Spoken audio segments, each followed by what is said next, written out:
Kayo ang bida.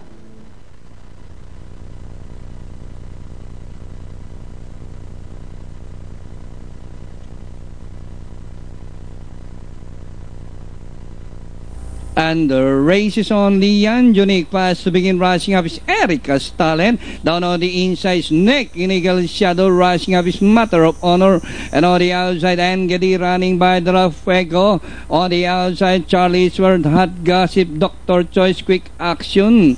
And rounding the far turn, Lian Junique, Erica Stalin, Matter of Honor getting closer in third. And rounding the far turn, Lian Junique, Matter of Honor, Erica Stalin in the middle. And Geddes racing in fourth by San Freelance, racing towards the final turn. And into the exciting and long Santana stretch run with Matter of Honor is now the leader. Lian Junique down on the inside, Erica Stalin and Geddes Fuego.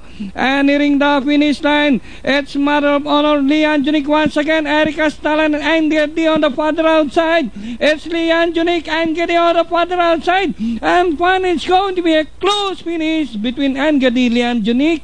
Then comes Matter of Honor, Erica Stalin and Fuego. Nakita po natin yung ganda ng kareha na yun. Pagpasok po ng rekta, 3-horse race between Lian Junique, Erica Stalin and Matter of Honor. Bigla pong sumulpot sa labas yung numero 6 na Angedi. Anyway, tingin ko, photo tayo doon. Winning time natin, 1 minute, 0.6 seconds.